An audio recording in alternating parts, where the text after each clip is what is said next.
Hello guys, sorry it's been a while. I have been busy. I have been playing a lot of PlayStation, completed Assassin's Creed, nice. Have been watching a lot of Netflix, yeah. But I have been doing some work, and I have been busy. And what I'm pleased to say that I've been busy doing is prepping for the reopening of ISC Gym, because fingers crossed, the way the world's going, Ipswich Strength and Conditioning will be open for business in a few weeks' time.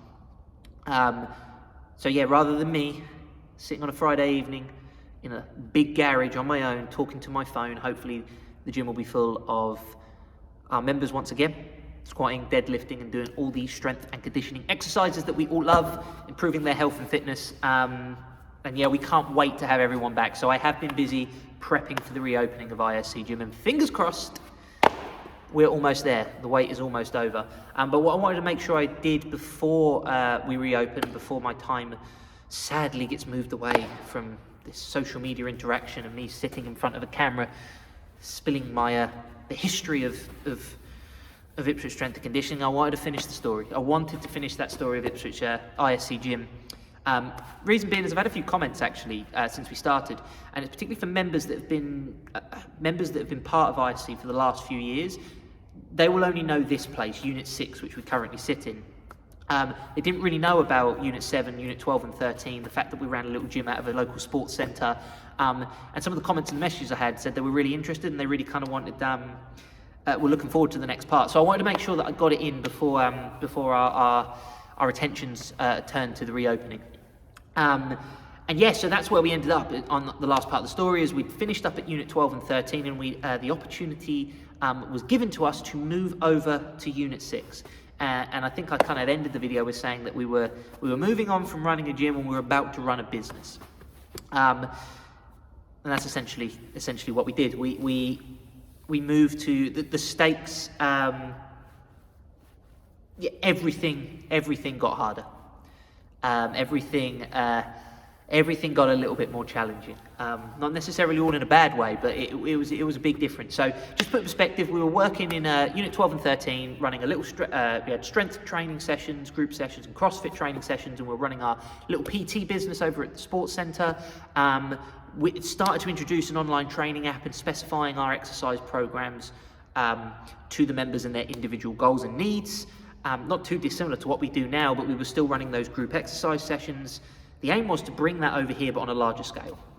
So we were working in two 750 square foot units with a little door in the middle. We're about to move into a big 3,000 plus square foot unit, and we wanted everything brought in on site. So we wanted to do multiple classes at once, as well as have our PT, our small group PT individualized sessions on site too. And we did it. But the challenge was that we needed a shitload of stuff. We did not have enough equipment. We needed barbells, weight plates, dumbbells, kettlebells, mats, gym rings, boxes, some cardio kit, everything that we needed to not only enough to run the group sessions, but also maintain our PT product. And then we thought if we're going to do it properly, we need changing rooms, we need showers, we need 2 toilets at least, we need a reception area, we decided to build treatment rooms on a mezzanine, which means we had to install some stairs. The whole electricity needed redoing in here because it was a car garage before, and we needed to make the lighting suitable for a gym. I was about to say we needed heating, but yeah, that's never happened. 6 years on, and it's still fucking freezing in here. Not a lot of insulation. Luckily, Chris's brother was in the building trade, was able to source all that for us and organise it, because yeah, my DIY skills are lacking, to say the least. So it was 100% worth getting the professionals in. We ordered this rig, which has been standing since we opened. We'll get to that. Not quite when we opened, but we ordered this rig. It's custom built, 10 squat racks, 5 on each side, AstroTurf through the middle, loads of different pull-up bars at different heights, ideal for running group exercise, but also individual workouts on there as well. That's kind of the focal point of ISC Gym. When you walk through the door, it's in the middle, there's lots of space either side, and the idea was that you have class one side, class the other side, running at the same time, and then we can have our there's a section over there by the stairs. That was full of some kit at the time as well, where we would do some our PT work. And the idea we could have multiple instructors all on site at once, load of members, all getting fit and healthy. Brilliant. So we were due to open, got our open day sorted, and we had all these plans to get everything going, but this rig hadn't arrived. So straight away, because we had to close in between, in moving from Unit 12 and 13 to Unit 6, so members were already getting a little bit frustrated, and who can blame them? You know, their beloved gym was shut for a few weeks while we were decorating and building. So we were due to open at this weekend, and the fucking rig didn't turn up. So we had all these plans about running all these exercise sessions in this really structured way, and we didn't have the main piece of kit that was going to enable us to do that. So yeah, we had our first challenge literally on the first day of opening, because we had to totally rethink the timetable for about 4 weeks, which was a pain in the ass, but we got through it. Then the rig arrived, we installed it, and ISC Gym, or CrossFit ISC at the time, was up and rolling in its bigger form. The PT was started to cut, so the PT membership, it was included in our membership. So how it used to work is you paid your membership, and you would get X amount of PT sessions, your individualized sessions with a personal trainer in small groups, as well as many classes as you want. We had a variety of classes: strength training, CrossFit, mobility, Olympic lifting. We had some circuit training classes as well.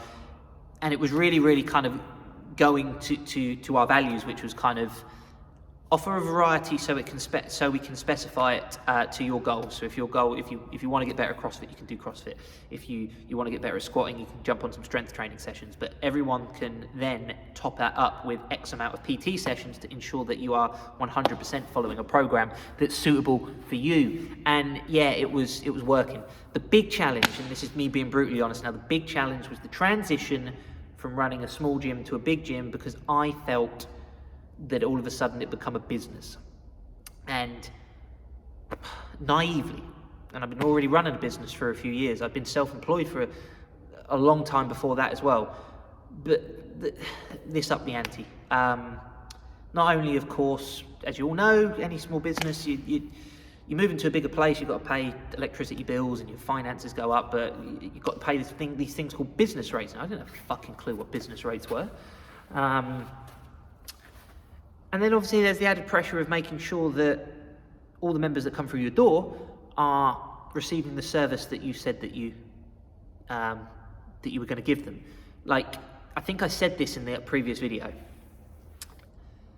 The idea of ISC Gym has always been to specify exercise to the individual.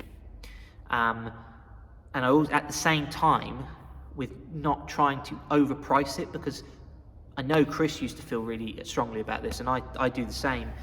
I don't think strength training, fitness should be a premium product. Do you know what I mean? Everyone deserves the opportunity to get fit.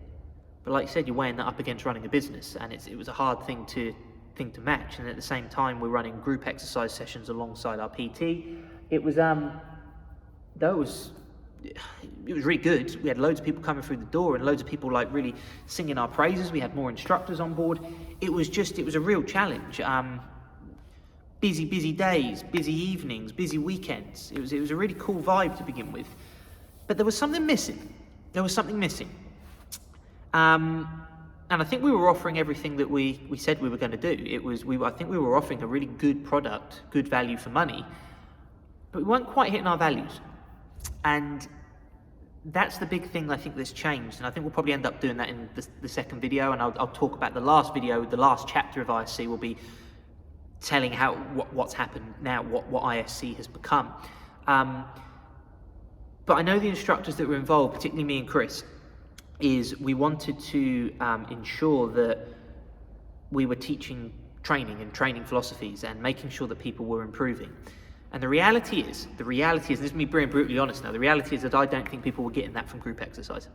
That's not to say that group exercise isn't a lot of fun, and that's not to say that people can't improve through group exercise, but what Ipswich Strength and Conditioning did and ISC Gym wanted is we wanted to make sure that people were specifying their exercise towards what they wanted to achieve, whether they were an athlete, whether they were looking to lose weight, whether they were just looking to get a little bit healthier and fit, whether they were coming in with lower back pain or injuries. Group sessions, particularly something like CrossFit, and even the strength training sessions, which are quite generic and planned, you can scale them all you want, but you don't necessarily hit the specific needs of the member. But I tell you what was doing that was the PT sessions. And they were getting more and more popular. But we'd kind of made it 3-to-1. So then we kind of improved that. So what we did is we ended up kind of making it a little bit cheaper, basically, but you could come to more PT sessions per week. I'll tell you actually what we did actually alongside this is we did drop the CrossFit from our name. We used to be called CrossFit ISC. So in a transition as we dropped CrossFit and we became ISC Gym, not because we didn't still offer, well, technically you can't offer CrossFit if you don't pay into the franchise, but it's not that we weren't offering the group classes anymore, but we just thought that we're going in a different direction. We are becoming a little bit more all-encompassing than just a specific CrossFit gym. There's so much more to ISC Gym, and that's where this kind of element of PT, and then what you kind of found is because more people were buying into the individual programs and the PT, and we'd moved to a new online app, which means we could program multiple exercise programs for multiple people regardless of what they were doing. So if you were an elite athlete, or whether you were someone who'd just come in to get a little bit fitter and healthier and a little bit more toned, is you could have a specific program for those individuals, but they're training together. But our little 3-to-1 PT area was not enough because people were choosing to do that more and more and do the classes a little bit less and less.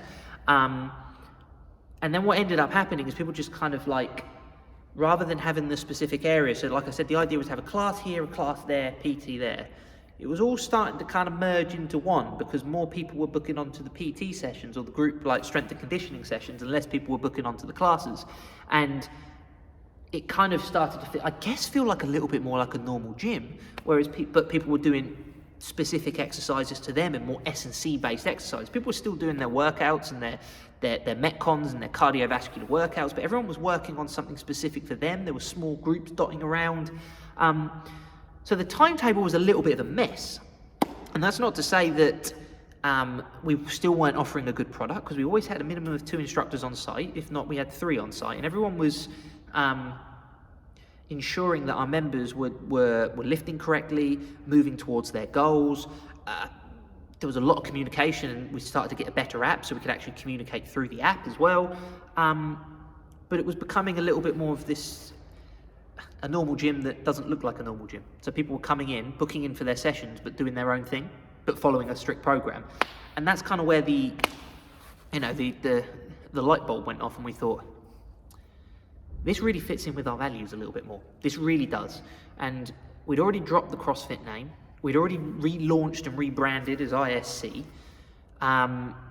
We'd understood that we were trying to create a business now, because we wanted to create a really good service, but obviously we had to meet our business needs in terms of the nuts and bolts of the business and how it was run. And it started to evolve into something new.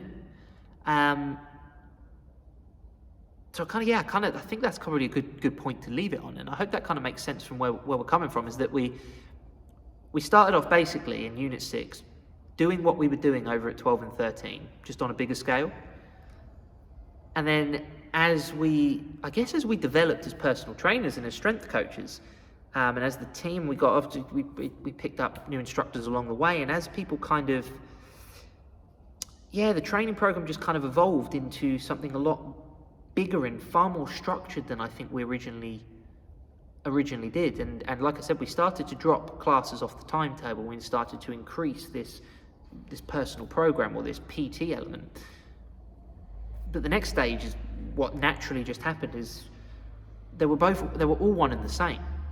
It was a group exercise setting, loads of people working out, but doing their own thing, programmed by some qualified strength coaches and some qualified personal trainers, ensuring that those members were getting best value for money, but more importantly, getting a program that's specific to them to help them achieve their goals, which is essentially what a personal trainer does. We were just doing it for multiple people on site at once. There is when we emerged and when we became what I feel ISC Gym is today. So I guess the final chapter will be what happened in the last year or two. A real kind of explanation of what ISC Gym is, what our values are. And I I guess if you want to get involved at the reopening, you'll get hopefully a better understanding of what ISC Gym does now. 15-minute waffle from me. I do hope you enjoy. I hope there's a little bit of information in there. Yeah. I'll be back for one more part to finish the story off. And yeah, like I said, I'm hopefully going to see everyone in a couple of weeks. We can't wait to see you. All right. Thanks again, guys. Thanks for tuning in.